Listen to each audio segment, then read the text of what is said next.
My name is Ophelia, 32 years old, and I'm standing in this courthouse hallway with bankruptcy papers that have my parents' names as plaintiffs. My hands won't stop trembling as I read their lawyer's signature at the bottom.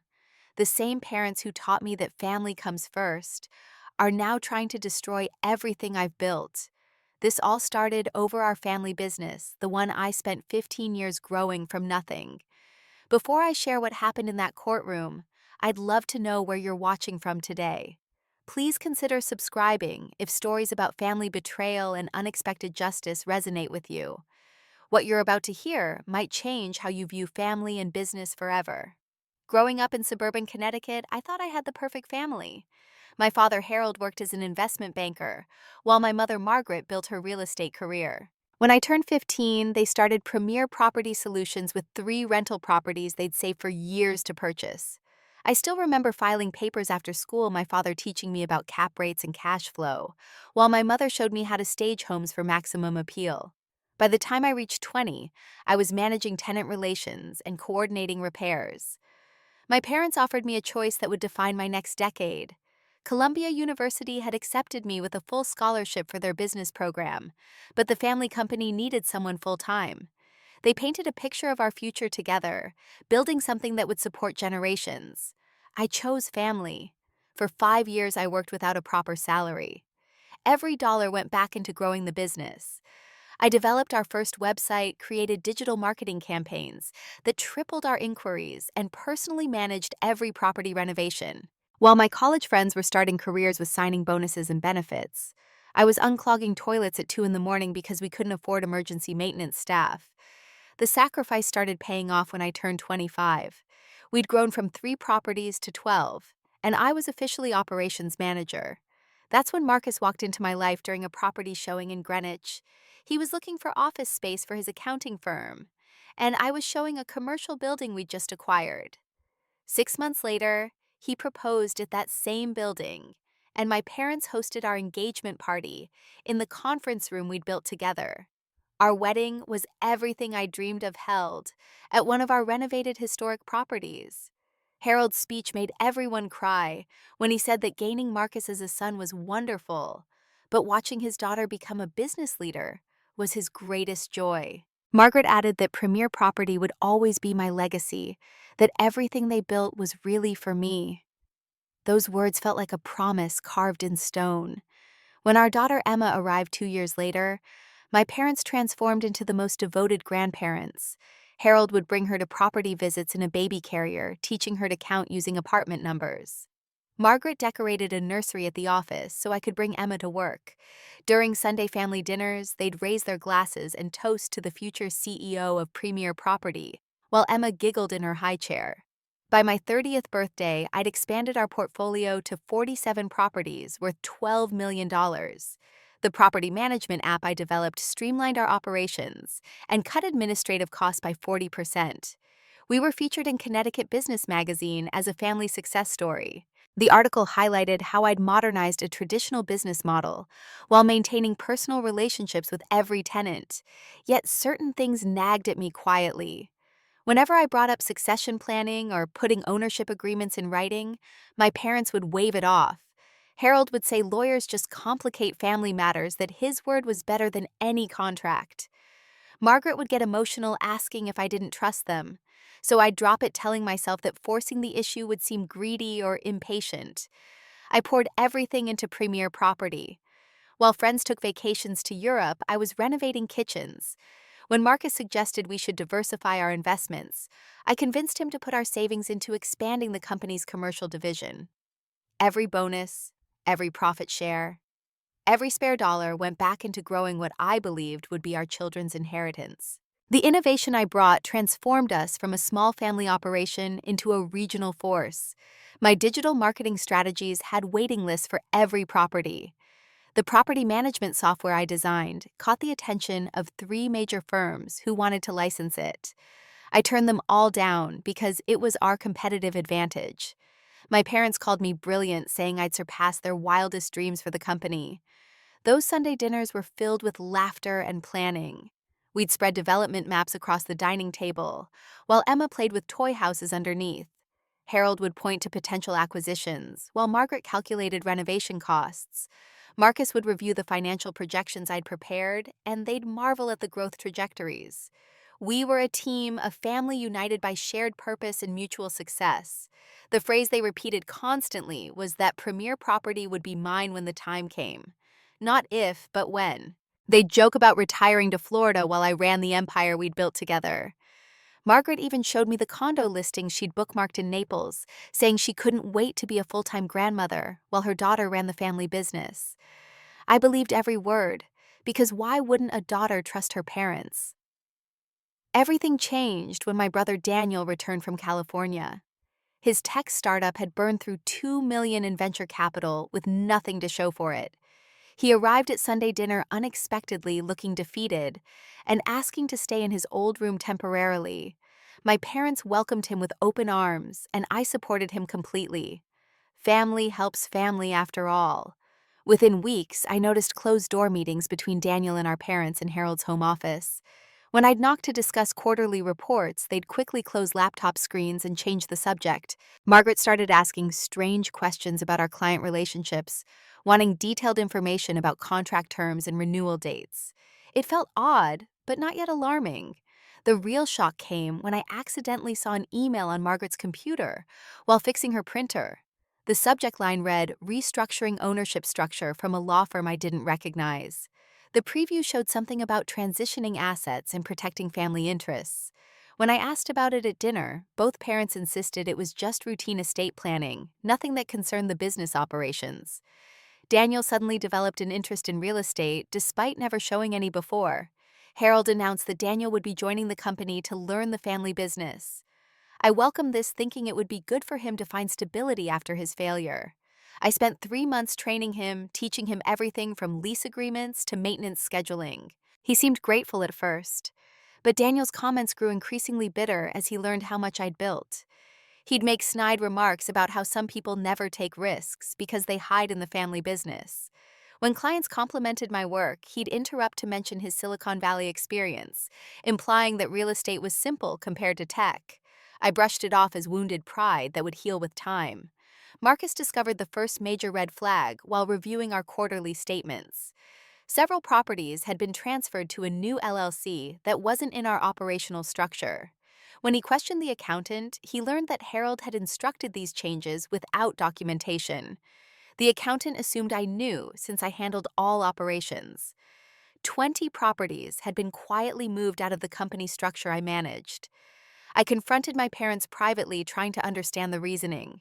Harold claimed it was for tax purposes that their lawyer recommended restructuring for better liability protection. When I asked to see the lawyer's analysis, he said it was too complicated to explain, and that I should focus on operations, not corporate structure. Margaret added that I was overreacting, that pregnancy hormones were making me paranoid about nothing. Yes, I was pregnant with our second child then. The timing felt deliberate in retrospect. They knew I was vulnerable, dealing with morning sickness while managing our biggest acquisition yet. When I announced the pregnancy, their enthusiasm seemed forced. Margaret bought baby gifts, but kept mentioning how 2 children would keep me so busy, how maybe I should step back from work responsibilities. Daniel brought in his friend Kyle as a consultant to modernize our operations. Kyle's first presentation suggested replacing my property management system with expensive third-party software. He criticized every innovation I'd implemented, calling them amateur solutions. When I demonstrated that my systems outperformed his suggestions, at a fraction of the cost, Daniel accused me of being resistant to change. The Mother's Day dinner should have been a celebration. Instead, Margaret handed me a spa gift certificate while announcing that Daniel would be joining as co-director of operations. She framed it as helping me during the pregnancy, but the message was clear. My brother, who couldn't identify our top 10 clients, was now my equal in the company I'd built.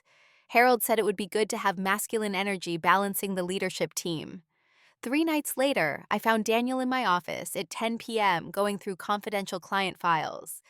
He claimed he was just familiarizing himself with accounts, but the USB drive in his computer suggested otherwise. When I demanded to know what he was doing, he laughed and said I needed to learn to share. The security footage from that night mysteriously corrupted, according to our IT service. I knew then that I needed legal protection. The lawyer I consulted specialized in minority oppression in family businesses. She'd seen this pattern dozens of times. Parents promise the business to the child who builds it, then bring in the favored child to take over. She advised me to document everything and suggested proposing a buyout to test their intentions. The number she calculated for my 45% stake was $6 million. The family meeting where I presented the buyout proposal was a disaster. I'd prepared a professional presentation showing my contributions, the value I'd created, and a fair market analysis. I offered to stay on as CEO if they'd formalize my ownership in writing, or they could buy me out at market value. Harold's face turned purple with rage. He stood up, pointed at me, and said words that still echo in my mind. "How dare you put a price on family? After everything we've done for you, you want to extort money from your own parents. This ungrateful behavior is exactly why Daniel needs to be involved. You've lost perspective on what matters. We're family, not business partners. If you can't understand that, maybe you don't belong here at all." Monday morning arrived with brutal efficiency. My key card wouldn't open the office door. The security guard, Tony, who I'd hired 3 years ago, looked uncomfortable as he explained that my access had been revoked. He showed me an email from Daniel sent at midnight, stating that I was no longer authorized to enter Premier Property offices. My personal belongings would be mailed to me. The email waiting on my phone from the company lawyer who'd attended my wedding was formatted like a termination notice. My position had been eliminated effective immediately due to restructuring. 15 years of service ended with 3 paragraphs of legal language. The signature line included Harold, Margaret, and Daniel as the board of directors. I'd never even known a board existed. My company email account had been deleted entirely. 10 years of correspondence with clients, vendors, and contractors vanished. The proposals I'd written, the contracts I'd negotiated, the relationships I'd built, all erased as if they never existed. When I tried to access our cloud storage from home, everything was gone. My entire professional history had been wiped clean overnight. Clients started calling my personal phone confused. They'd received notices that I no longer worked for Premier Property and should direct all communications to Daniel. Several mentioned that the tone seemed strange, asking if I was okay. Mrs. Patterson, whose properties I'd managed for 8 years, said Daniel couldn't answer basic questions about her maintenance schedule. She wanted to know what was really happening. The staff email that went out claimed I'd resigned to focus on family. Daniel thanked me for my years of service and said he looked forward to leading Premier Property into an exciting new chapter. Several employees texted me privately saying they knew something was wrong. My assistant Jennifer said she was told to delete all my files and was threatened with termination if she contacted me. Our bank called that afternoon about the line of credit I'd personally guaranteed for the business expansion. The loan officer explained that Premier Property had requested immediate payment in full of $800,000. Since I was the guarantor but no longer affiliated with the company, the bank needed payment within 30 days, or they'd begin foreclosure proceedings on our house. Tuesday brought more humiliation when my parents arrived with a moving truck and 2 men I didn't recognize. They said they were collecting company property from my home office. Margaret walked through my house like a stranger, pointing at furniture and equipment. She took the desk I'd bought myself, claiming it was purchased with company funds.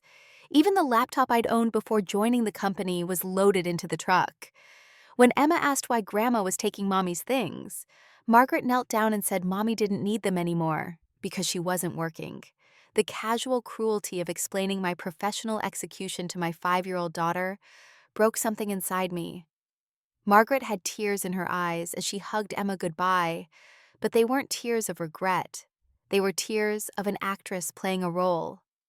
Harold stood in my doorway and delivered what he thought was wisdom. "This is business, sweetheart, not personal. You forced our hand with that buyout stunt. Daniel understands loyalty. You understand only money. Maybe losing everything will teach you what family really means. Consider this a valuable life lesson. We're doing this because we love you." The lawyer who'd helped me incorporate the business called with devastating news. Documents filed with the state showed that my membership in the LLC had been terminated 2 months ago. The signature on the documents was mine, except it wasn't. They'd forged my resignation and backdated it. When I said I'd fight it, he warned that proving forgery against your own parents was nearly impossible and definitely expensive. Emma kept asking when she could visit Grandma's office again. She didn't understand why the place where she'd spent countless afternoons was suddenly off limits.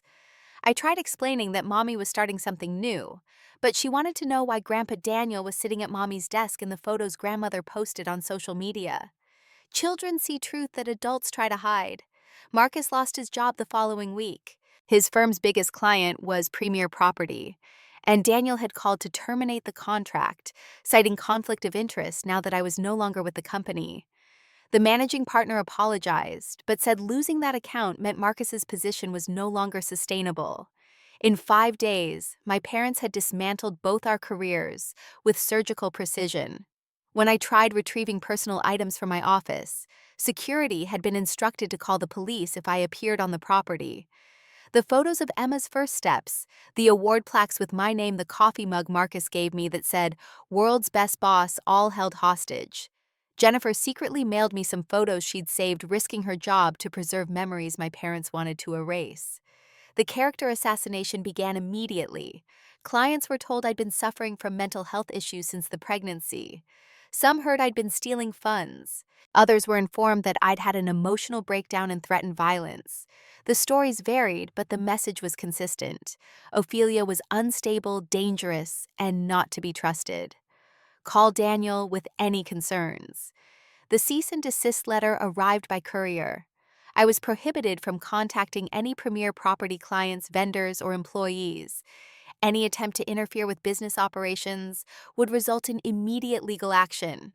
The law firm's letterhead was from the most aggressive litigation firm in Connecticut. My parents had hired bulldogs to ensure I couldn't even defend my reputation. My bank account showed the truth in numbers. Over 10 years, I'd invested $500,000 of personal funds back into Premier Property. Every bonus was reinvested. Every tax refund went toward property improvements. The money was gone, absorbed into a company that now claimed I was never an owner, just an overpaid employee who'd been terminated for cause. Daniel's social media became a shrine to his new success. Photos of him at industry events I'd been scheduled to attend. LinkedIn posts about his innovative vision for Premier Property. He even published an article about overcoming family business challenges that painted me as the problem he'd solved. The comments from people who knew the truth were deleted within minutes. Our son was born during this chaos. The delivery room felt empty without my parents. They didn't send flowers or a card. Margaret's friends told me she was saying I'd prohibited contact, that I was keeping the grandchildren away out of spite. The narrative was that I was the bitter daughter who'd tried to steal the family business and was now punishing them with estrangement. Jennifer Rodriguez came highly recommended as someone who fought for the underdog in family business disputes. Her office walls were covered with newspaper clippings of victories against corporate bullies. When I finished explaining my situation, she leaned back and said something I'll never forget. "Your parents aren't just trying to take your business. They're trying to erase your existence. We're going to make them remember exactly who built their empire." My parents responded by hiring Thornton and Associates, known for their scorched earth approach to litigation. The lead partner, William Thornton, had a reputation for destroying opponents both legally and personally. His retainer alone cost more than most people's annual salary. The message was clear, that my parents would spend whatever it took to crush me completely. The first settlement conference was insulting. They offered $10,000 as severance for my years of service. Their lawyer claimed it was generous, considering I was just an employee who'd been terminated for attempting to extort the owners. When Jennifer presented evidence of my ownership stake, they laughed and said good luck proving that in court. The mediator suggested I take the offer and move on. Harold's deposition was a masterclass in gaslighting. He claimed I was never more than an employee who'd gotten confused about my role. When shown emails where he referred to me as co-owner, he said it was just a figure of speech to make me feel valued. Every achievement was minimized. Every contribution was reframed as following his directions. According to his testimony, I was a secretary with an inflated ego. The tax returns told a different story. For 7 years, I'd received K-1 distributions showing partnership income from Premier Property. The IRS had records of my 45% ownership stake. When confronted with these documents, their lawyer claimed I'd been holding shares in trust for Daniel, that it was a tax strategy I'd misunderstood. The mental gymnastics were Olympic level. Margaret's deposition was pure theater. She cried when describing how her daughter had betrayed the family. She claimed not to remember any promises about succession. When Jennifer showed her the video from our company's 10th anniversary party, where she called me the future of Premier Property, Margaret said she was just being a supportive mother, not making legal commitments. Under oath, Harold stated that I'd never contributed significant value to the company. He credited all innovations to Daniel's recent involvement, even systems I'd built years before Daniel returned. When pressed for specifics, he couldn't explain how any of our technology worked or name our major clients without prompting. His ignorance about the actual operations was stunning. Discovery revealed the full scope of their deception. Emails between my parents dating back 3 years showed they'd been planning this takeover since Daniel's startup began failing. They'd consulted with lawyers about the best way to remove me without triggering legal issues. One email from Margaret said Ophelia is getting too powerful. We need to act before she realizes she doesn't need us. The forensic accountant Jennifer hired found $2 million in hidden transfers. My parents had been siphoning money from Premier Property into personal accounts, while documenting it as business expenses. The properties transferred to the new LLC were sold to Daniel for $1 each. The paper trail showed systematic fraud, designed to strip the company of assets before pushing me out. Their countersuit was vicious. They claimed I'd stolen trade secrets despite the fact that I'd created every system they were now using. They added defamation charges because I'd told mutual friends the truth about what happened. The most outrageous claim was that I owed them 5 years of excessive salary, that they generously overpaid to help their struggling daughter. The bankruptcy threat came through their lawyer with cold precision. Drop the case or we'll bury you in legal fees until you lose everything. They knew we were already struggling with Marcus's job loss and the new baby. They calculated that financial pressure would break me before we could get to trial. Jennifer warned that they might succeed if we couldn't find smoking gun evidence. We were burning through our savings at an alarming rate. Legal fees, court costs, forensic accounting, and depositions were costing thousands every week. Marcus's parents offered to mortgage their retirement home to help us fight. The fact that his elderly parents were willing to risk their security to fight my parents' injustice strengthened my resolve. Jennifer kept finding more evidence of fraud, but also signs of desperation from the other side. Premier Property was struggling without my management. They'd lost 6 major clients in 2 months. Daniel had made costly mistakes that experienced property managers would never make. The company's reputation was suffering. Industry colleagues were choosing sides, and many were Team Ophelia. Local business publications started covering the story. The headline, "Family Business Feud Turns Ugly," ran with a photo from happier times. The article quoted anonymous sources saying Premier Property was in chaos since my departure. Daniel threatened to sue the publication, which only generated more negative attention. The public pressure was building. The week before our court date, Jennifer received a call from their lawyer proposing a new settlement. They'd give me $200,000 to go away quietly. The offer included a non-disclosure agreement that would prevent me from ever discussing what happened. Jennifer told them we'd see them in court. She knew they were scared of what a judge might decide. My testimony preparation was grueling. Jennifer made me practice answering hostile questions without showing emotion. She taught me to present facts calmly while their lawyer tried to provoke me.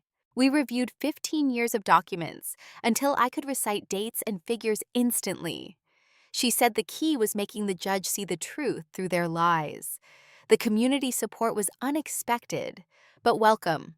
Former clients wrote letters to the court describing my professionalism and dedication. Employees risked their jobs to provide affidavits about what really happened. Even competitors acknowledged that I'd been the driving force behind Premier Property's success. The truth was building its own momentum. The morning of the hearing, I put on my best Navy suit, the one I'd worn to close our biggest deal 2 years ago. Emma asked why I was dressed so fancy, and I told her Mommy had an important meeting about doing the right thing. She hugged me and said she knew I'd win because I was the smartest mommy in the world. Her faith gave me strength I didn't know I needed. My parents arrived at the courthouse in separate Mercedes, a show of wealth meant to intimidate. They walked past me without acknowledgement, Harold in his $1,000 suit, and Margaret draped in jewelry I'd helped pay for. Daniel followed, smirking while wearing the Rolex I'd given him for his college graduation. the same gift he'd pawned during his startup days, and I'd quietly bought back. The courtroom was packed beyond expectation. Business associates filled the gallery. Former clients sat in rows behind us. Local media had sent reporters after the story gained traction online. The bailiff had to turn people away. This wasn't just about our family anymore. It had become a symbol of what happens when trust meets greed in family businesses. Judge Patricia Winters entered with a presence that commanded respect. She was known for seeing through corporate manipulation and having little patience for family members who weaponized business structures. Her reputation for asking pointed questions that cut through legal noise was legendary. My parents' lawyer shifted nervously as she reviewed the massive case file. William Thornton opened with a narrative painting me as an ungrateful daughter, exploiting elderly parents. He claimed I'd manipulated my position to extract excessive compensation while contributing minimal value. He presented carefully edited emails and selectively chosen documents.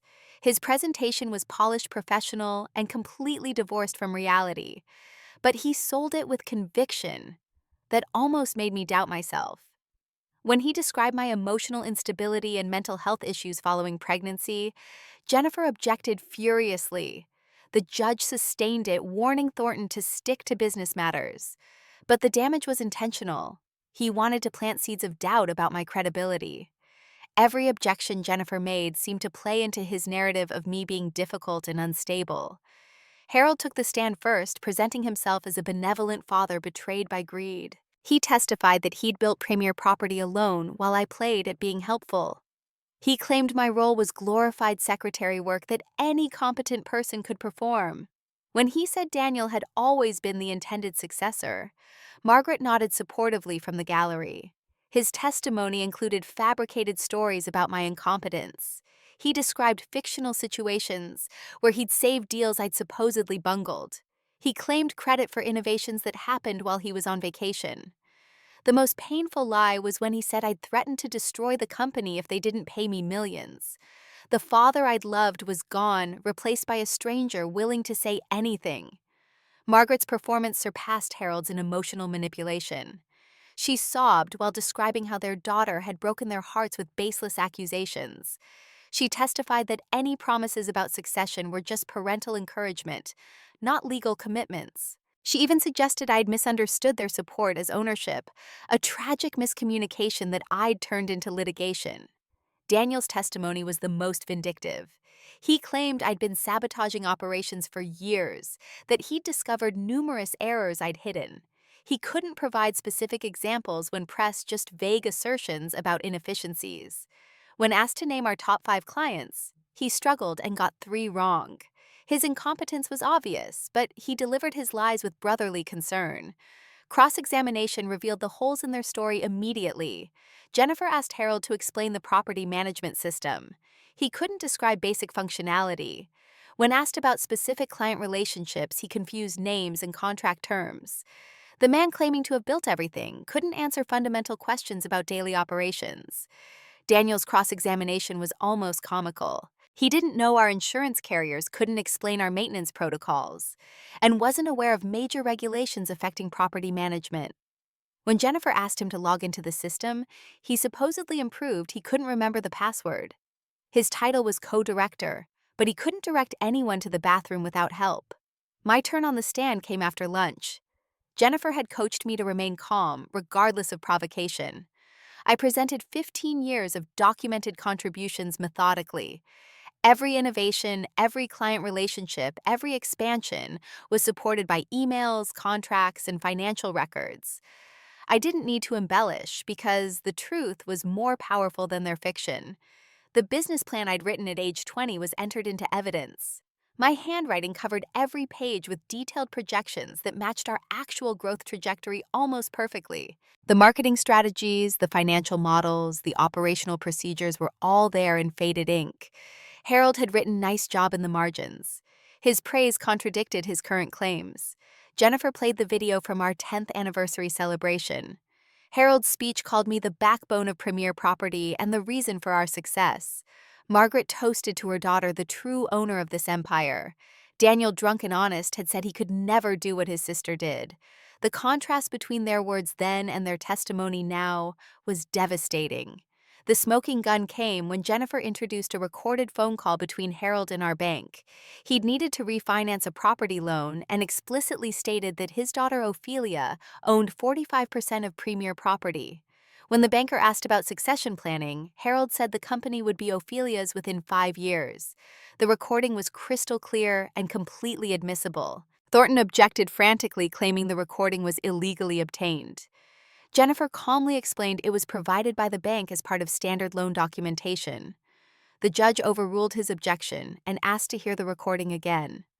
Harold's voice filled the courtroom, destroying his own testimony with his own words from 2 years ago. The judge reviewed documents silently for what felt like hours, but was probably 10 minutes. She examined tax returns, operating agreements, and financial statements. Occasionally, she'd make notes or ask the court clerk to pull specific exhibits. The tension was suffocating. My parents sat rigid while Daniel fidgeted constantly. Finally, Judge Winters looked up and addressed my parents directly. She adjusted her glasses and spoke with measured authority.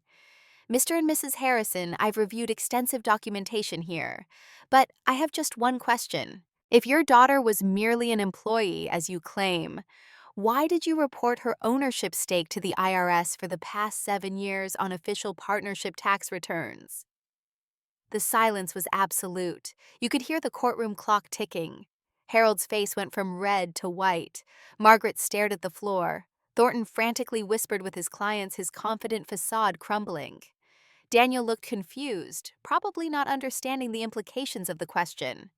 Judge Winters continued with surgical precision. Counselor, are you suggesting your clients committed tax fraud by falsely reporting ownership that didn't exist? Or are you admitting that Ms. Harrison was indeed a 45% owner, as these federal tax documents clearly state? Which crime would you like to confess to today? Thornton requested a recess to confer with his clients, his voice cracking slightly. The judge denied it immediately. No, counselor. Your clients have testified under oath. They've submitted documents to this court. Now they need to answer my question: tax fraud or perjury?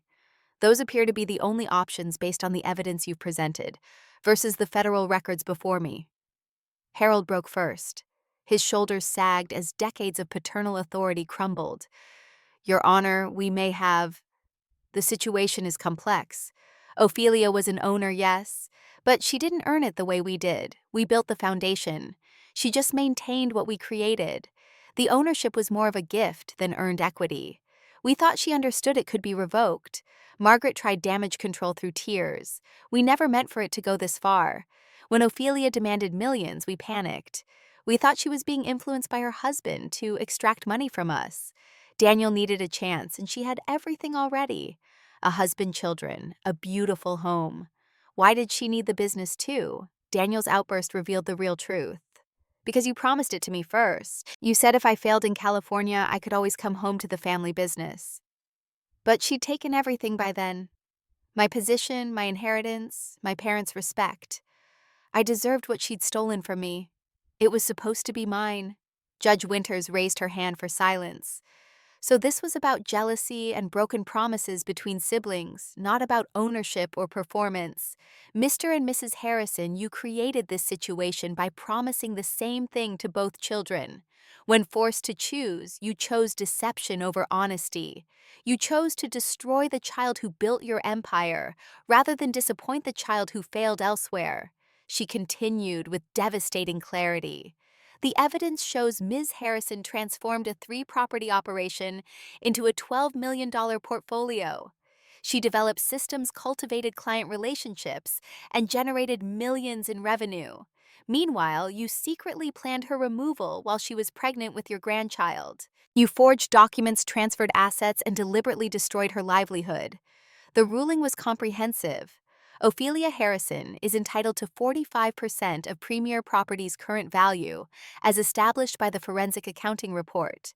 That amounts to $3.2 million payable within 90 days. Additionally, she is awarded damages for wrongful termination, intentional infliction of emotional distress, and defamation. The total judgment is $4.7 million. She wasn't finished. Furthermore, Ms. Harrison's access and position are to be reinstated immediately if she chooses, though I suspect she has no interest in returning. All legal fees and costs are to be paid by the defendants. Any attempt to hide assets or declare bankruptcy to avoid this judgment will be considered criminal contempt. Daniel stormed out, knocking over a water pitcher in his rage. The crash echoed through the courtroom as water spread across the floor. My parents' lawyer apologized to the judge while packing his briefcase. He'd been thoroughly humiliated by his client's lies. His reputation for due diligence was damaged by believing their fabrications. Former clients approached me immediately outside the courtroom. Robert Chen from Chen Development shook my hand and handed me his card. "When you start your new venture, call me. I have 10 properties that need management." Sarah Martinez from Marina Estates hugged me and whispered that she'd never believe their lies. By the time I reached my car, I had 15 business cards from people wanting to work with me. Jennifer Rodriguez stood beside me on the courthouse steps, her satisfaction evident but professional. She'd seen justice served in a system that often favors those with deeper pockets. Her closing words were simple. They thought money could buy truth. They learned truth has its own power. You won because you were honest from the beginning. The local reporter asked for a statement, but I declined with grace. This was a private family matter that unfortunately became public. I wish my parents and brother well in their future endeavors. That was all I said. But my restraint spoke louder than any accusation. The high road was lonely but had a better view. Marcus waited at home with our children and his parents. They'd prepared a celebration dinner, but I wasn't hungry. Emma asked if the important meeting went well, and I told her Mommy had told the truth, and the truth won. She said she wasn't surprised because I always told her telling truth was important. Children understand justice instinctively. That evening, a text arrived from Thomas Sterling, a venture capitalist who tried to recruit me years ago. He'd heard about the verdict and wanted to discuss funding my own property management company. His message said that anyone who could build a company while being undermined by family could build an empire with proper support. The opportunity felt like vindication. Marcus and I talked until dawn about our future. The settlement money could launch something entirely ours, built on transparency and written agreements. No handshake deals or family discounts. Every employee would have clear contracts. Every promise would be documented. We'd learned that trust without verification was just voluntary vulnerability. 6 months have passed since that courtroom victory. Haven Properties launched with 10 clients who followed me from Premier Property.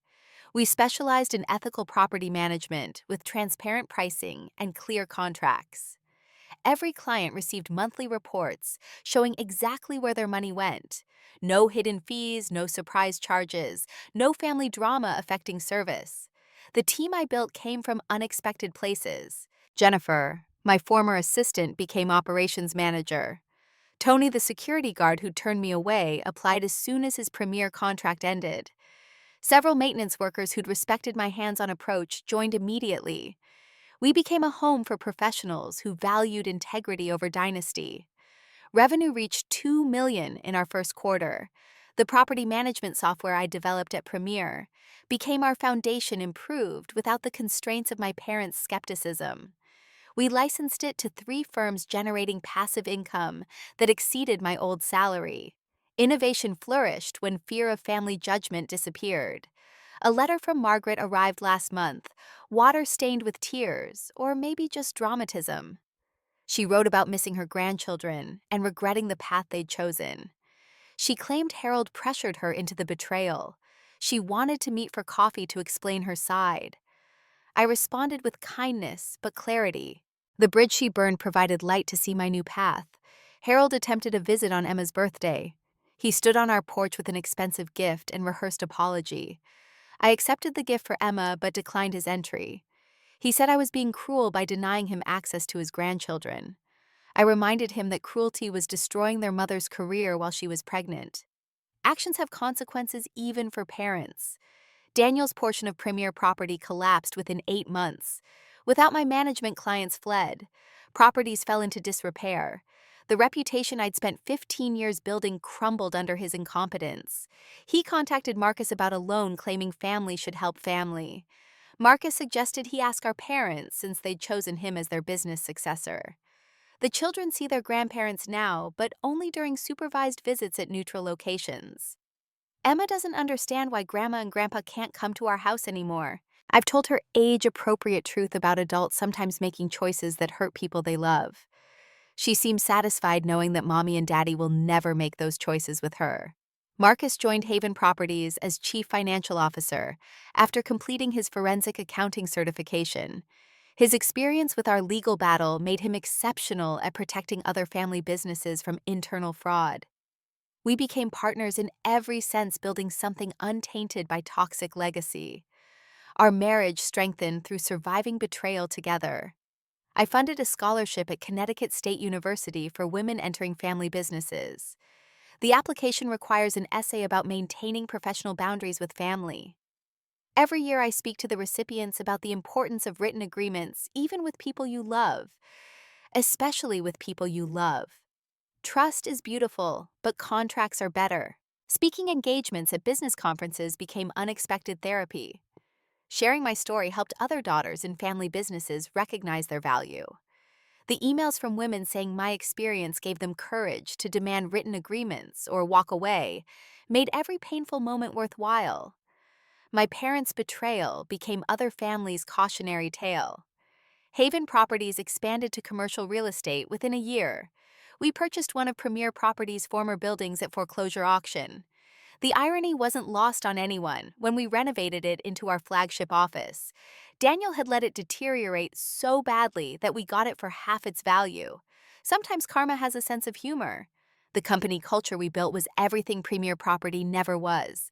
Every employee had a written contract with clear advancement paths. Contributions were documented and rewarded transparently. We celebrated innovations publicly and credited creators explicitly. Nobody wondered where they stood or whether promises would be kept. Clarity became our competitive advantage. Success arrived not just financially, but emotionally.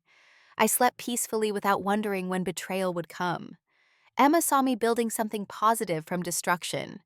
Our son would grow up knowing his mother chose integrity over easy inheritance. The wealth we built came clean without manipulation or midnight ownership transfers. Last week, Premier Property filed for bankruptcy. Harold called asking if I wanted to buy the remaining assets. His voice sounded broken, finally understanding what he'd lost. Not just a business, but a daughter's love and respect. I declined the offer. Those assets were poisoned with memories I'd rather leave buried in legal documents. Looking at my office now, photos cover the wall behind my desk. Not one includes my parents.